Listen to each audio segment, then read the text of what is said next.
अब देखिए हमारे पास एक्सरसाइज 6 का जो क्वेश्चन है इसमें कह रहा है was by a pizza of 800 rupees a week later the same pizza cost is 900 rupees.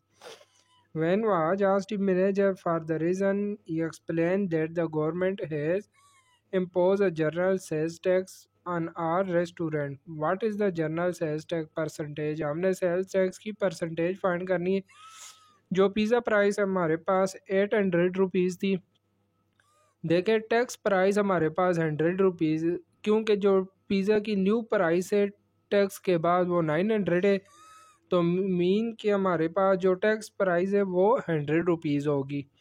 अब टैक्स रेट हमने फाइंड करना है, तो टैक्स रेट इक्वल होगा टैक्स ऑन पिज़्ज़ा डिवाइडेड और पिज़्ज़ा प्राइस मल्टीप्लाई 100। तो पिज़्ज़ा पे जो टैक्स था वो 100 रुपीज़ था, पिज़्ज़ा की प्राइस 800 थी, मल्टीप्लाई 100 किया। देखें ये 2020 से कैंसिल हो जाएंगे तो 100 डिवाइडेड बाई 8 रह जाएगा। 100 पे जब 8 को डिवाइड करेंगे तो टैक्स रेट हमारे पास 12.5% फाइंड हो गया। क्वेश्चन 9 में कहता है find the sale tax and total cost of reduce tax whose list price हमें दी हुई है 1200 और सेल टैक्स 7% दिया हुआ है। तो लिस्ट प्राइस 1200, सेल टैक्स 7% आ गया है। अभी हम जो टैक्स की अमाउंट है, अमाउंट ऑफ सेल टैक्स, वो फाइंड कर लेते हैं। अमाउंट ऑफ सेल टैक्स वो फाइंड करने के लिए 1200 को 7% से मल्टीप्लाई कर दिया। ये 2020 से कैंसिल हो गए। 12 को जब 7 से मल्टीप्लाई करेंगे तो टैक्स अमाउंट हमारे पास 84 रुपीज़ फाइंड हो गई है। अब total cost of radio set हमारे पास हो जाएगी 1200 प्लस 84 जो सेल टैक्स था, मिला के ये हमारे पास 1284 रेडियो सेट की टोटल अमाउंट आ गई है। क्वेश्चन 10 की जो स्टेटमेंट है उसमें कहता है a car dealer earn 25% commission on car sale if the sale price of car is 14,95,000 what is the amount of commission. Commission rate अभी है 25% है और सेल प्राइस ऑफ कार हमारे पास 14,95,000 है।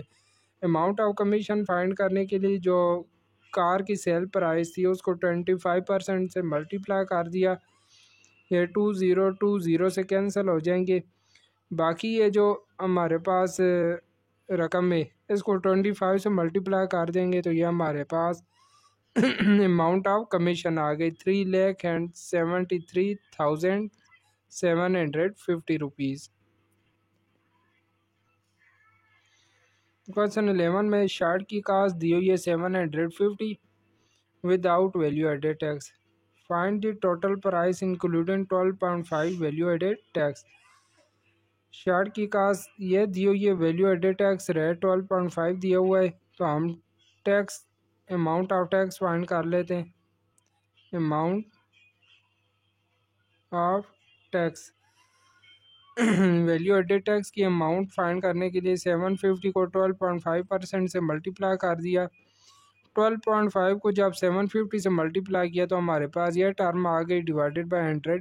100 को डिवाइड किया तो 93.75 रुपीज़ ये हमारे पास टैक्स अमाउंट फाइंड हो गई है। अब टोटल बिल के लिए 750 और 93.75 को ऐड किया तो ये हमारे पास टोटल अमाउंट आ गई है। इस तरह क्वेश्चन 12 में कहता है a builder charge 57,000 without value added tax. Value added tax rate हमारे पास 20% है, हमने टोटल बिल फाइंड करना है। तो यह भी क्वेश्चन 11 की तरह ही है। बिल्डर चार्जेस यह दिए हुए हैं, टैक्स रेट 20% है, तो हम टैक्स अमाउंट फाइंड कर लेते हैं। उसके लिए 57,000 को 20% से मल्टीप्लाई कर दिया। यहाँ पर भी देखें 1 0 इससे कैंसल और यह 0 इससे कैंसल। फिर 2 को 5700 से मल्टीप्लाई किया तो 11,400 ये हमारे पास टैक्स अमाउंट आ गई है।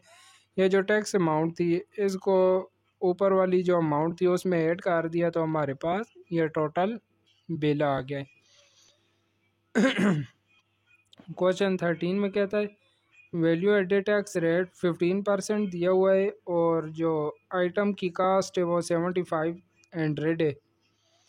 हमने क्या करना है, calculate the amount of value added tax and total amount. पहले हम देखें आइटम का टैक्स रेट दिया हुआ है। Amount of value added tax find करने के लिए 7500 को 15% से मल्टीप्लाई कर दिया।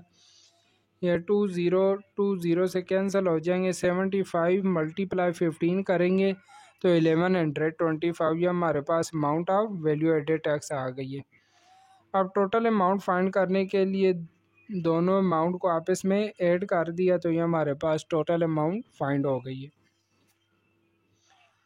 क्वेश्चन 14 में कहता है Aamir work at jewellery shop, she sale necklace at the cost of 1,27,750 rupees and get 4% commission. हमने अमाउंट ऑफ कमीशन फाइंड करनी है। नेकलेस की कास्ट इतनी थी हुई है, कमीशन रेट 4% है। अमाउंट ऑफ कमीशन फाइंड करने के लिए जो नेकलेस की कास्ट थी उसको 4% से मल्टीप्लाई कर दिया। 4 को जब इस टर्म से मल्टीप्लाई किया तो ये हमारे पास आ गया डिवाइडेड बाय 100, उसी तरह आ रहा है। अब देखें 2020 से कैंसिल कर देते हैं, बाकी हमारे पास ये 5110 रुपीज़ उसकी कमीशन आ जाएगी। क्वेश्चन 15 में कहता है हाउ मच ज़कात mister Ahmad have to pay on his early saving of 4 lakh rupees. Mister Ahmad की जो सेविंग है वो 4 लाख है। ज़कात रेट आपको पता है 2.5% होता है, और ये जो 2.5% है इसको हम लिख सकते हैं 25/1000। अब अमाउंट ऑफ ज़कात फाइंड करने के लिए ये जो सेविंग है इसको 25/1000 से मल्टीप्लाई कर दें। देखें ये 30 से कैंसिल कर दें, बाकी 400 को 25 से मल्टीप्लाई करें तो ये हमारे पास अमाउंट ऑफ ज़कात फाइंड हो जाएगी। सेम क्वेश्चन 16 में भी हमने ज़कात फाइंड करनी है। यहाँ पर सेविंग 93,800 रुपीज़ दी हुई है, तो ज़कात रेट आपके पास 2.5% है और इसको आप लिख सकते हैं 25/1000। अब ज़कात फाइंड करने के लिए जो सेविंग है उसको 25/1000 से मल्टीप्लाई कर दें। ये देखें 20 से कैंसिल कर दें, बाकी 25 को 938 से मल्टीप्लाई किया तो हमारे पास यह टर्म आ गई और डिवाइड में 10 उसी तरह आ रहा है। अब फिर इस ज़ीरो को इस ज़ीरो से कैंसिल कर देते हैं तो बाकी हमारे पास ये ज़कात की अमाउंट फाइंड हो गई है। क्वेश्चन 17 में कहता है mister R paid 1125 rupees of ज़कात, whatever is yearly saving. हमने सेविंग फाइंड करनी है, अमाउंट ऑफ ज़कात दी गई है, अमाउंट ऑफ ज़कात दी गई है, हमने उसकी ईयरली सेविंग फाइंड करनी है। तो जो उसकी सेविंग होगी वो फाइंड करने के लिए जो अमाउंट ऑफ ज़कात है उसको हम 1000/25 से मल्टीप्लाई कर देंगे। तो अमाउंट ऑफ ज़कात ये दी हुई थी, देखिए मैंने लगा दी मल्टीप्लाई 1000/25। 1000 को जब इससे मल्टीप्लाई किया तो यह टर्म आ गई 25 डिवाइड में उसी तरह आ रहा है। अब हमने 25 को न्यूमिनेटर पे डिवाइड कर दिया तो यह 45,000 या हमारे पास उसकी सेविंग आ गई है। इसी के साथ ही हमारी यह जो एक्सरसाइज थी 6C कंप्लीट हो गई है। इजी एक्सरसाइज थी, उम्मीद करता हूँ तमाम क्वेश्चन आपको समझ आ गए होंगे। इंशाल्लाह नेक्स्ट वीडियो में मुलाकात होगी, तब तक के लिए अपना ख्याल रखिएगा। अल्लाह हाफिज़।